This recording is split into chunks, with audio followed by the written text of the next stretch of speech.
Hey, in this video I'm going to go over how people may appear as a persona, but how they might differ in real life. In the video, there's a segment where I talk to Menozit. He used to be a TF2 YouTuber called Xenomite. I think that might be interesting because I'm sure you all know his old TF2 videos. I actually submitted this 2 or 3 years ago for a final project on my college course. I had to kind of tick a lot of boxes because I was trying to get a good grade, and it kind of worked. I got the best grade.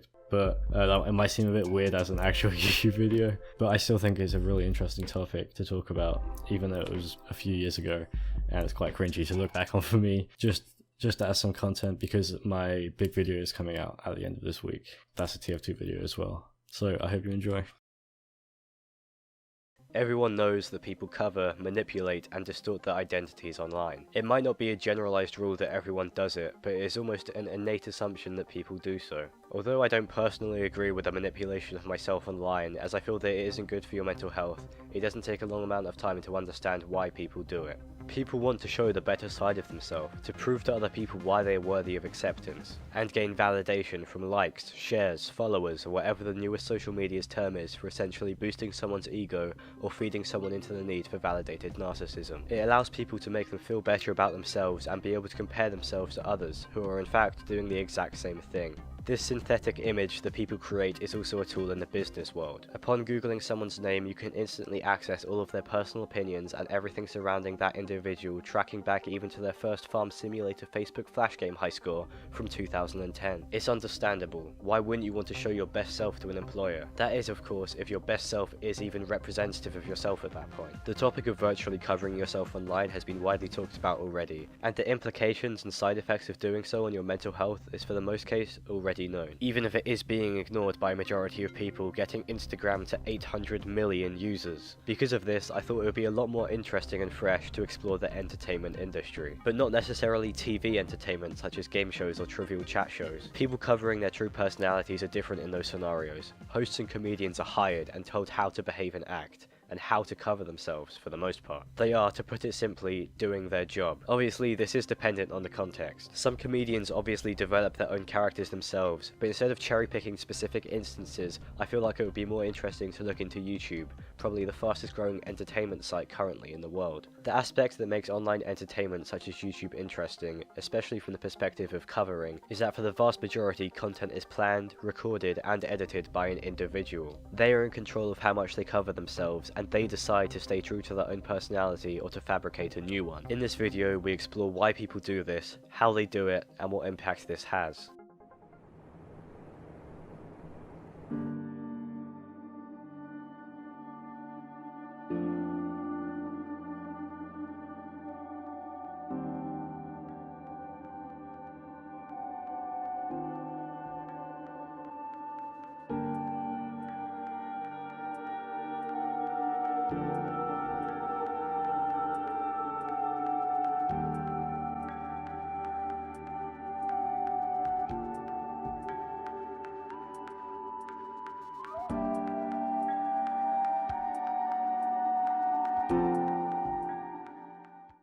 I thought that a great way to discover this would be to be told by someone that has experienced it firsthand. After researching different YouTubers in order to find one that would fit appropriately, I decided to go on a content creator who goes by the name Menozit. I asked him if I could interview him about his thoughts on the situation, and he agreed. He was well known in his previous community and has since moved on to pursue more personal projects, gaining over 26,000 fans ever since his first increase just over 2 years ago. I feel that this fast growth was due to the nature of his content. It was something that no one else had seen before in the community.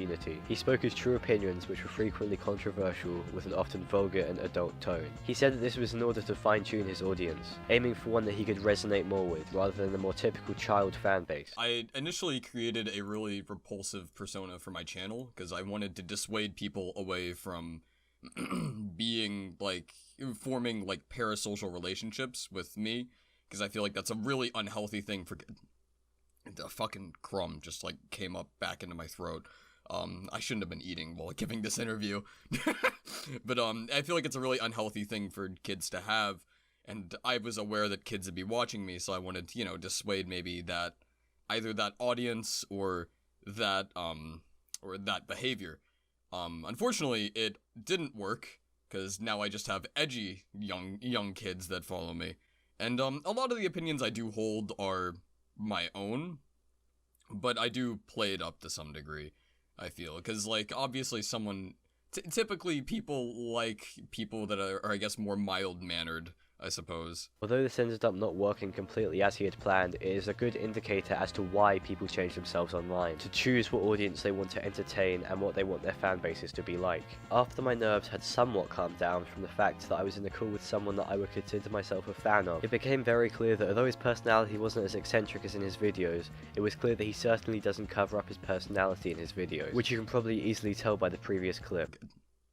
The fucking crumb just, like, came up back into my throat. I shouldn't have been eating while giving this interview. Instead, it seems like an amplification of his personality, which is understandable. It's a great way to stand out from the millions of other, more boring personalities that content creators have to compete against. I then proceeded for his opinion on how similar he is to his persona, in case I had just interpreted it wrong or if he had different views. With your, like, edgy humor and stuff, well, it's not, I wouldn't say edgy, but, like, it's different. Let's put it that way. My dead dick, a motherfucker that still can barely see my cock through the fucking cigarette smoke. Climb to heaven with my hands full of penis. Just watch me bag it. Time to fucking repeat this. Is it? Would you act like that in real life, or is it like? Obviously, you said it's played up a little bit, but do you do it just for more entertainment in the videos? I mean, like, obviously, like, context matters. If I'm talking, like, I do joke a lot in real life, but, like, obviously, if I'm spending time with my parents, I'm not gonna say I want to kill myself. Yeah. I wish to die, mother. Yeah, exactly. But yeah. As far as getting treated differently, not really. And then the rest of my friends, like, a large portion of my friend group I met through YouTube.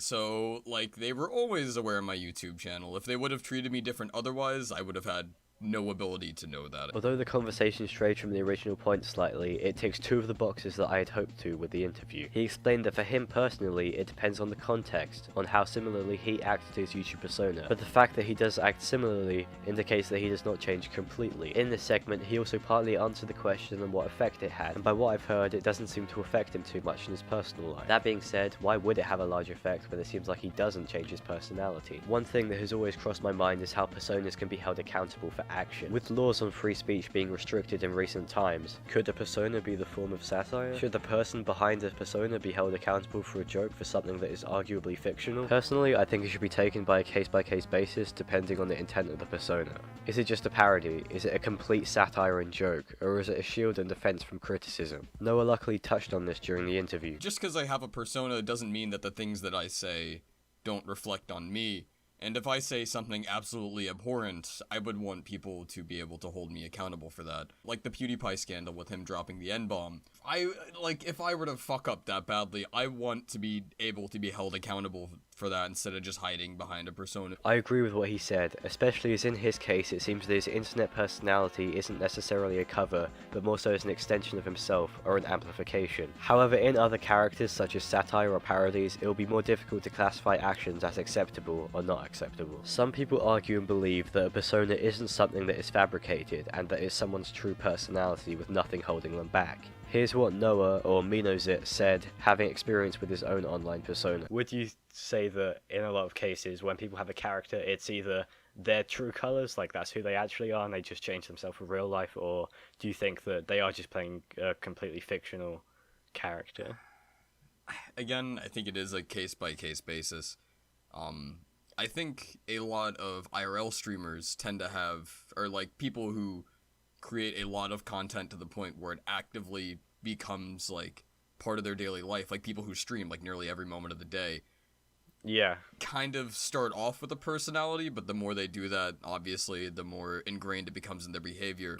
It's a case of the mask becoming the face, I guess. The main thing I took from that was that people covering themselves online is a person-by-person basis, and for the most part there isn't a general rule. I feel that from what I've learnt, people choose their personalities to improve their content for the aim of the video, for example to entertain or inspire. They could also choose it to appeal to certain audiences and not others, or they could do it because they're not comfortable in their own skin. There are a multitude of reasons why someone might have an online entertainment persona, and an explanation really shouldn't be generalised. You should be free to have your own opinion on whether you agree with having a persona in entertainment, because good entertainment, for the most part, is a subjective thing. I personally prefer a content creator who doesn't have too much of a fabricated persona, as I like seeing the personality of someone. However, I can understand why others may not feel the same way. One thing that I definitely frown upon though is pandering. Reality show-like channels often appear to have a fabricated personality to pander towards their audiences, which for me seems to be a bit sinister and indicates that they treat content creation as a business and nothing more. That being said, it is in everyone's individual interest to create content, and a steady stream of income may be their reason.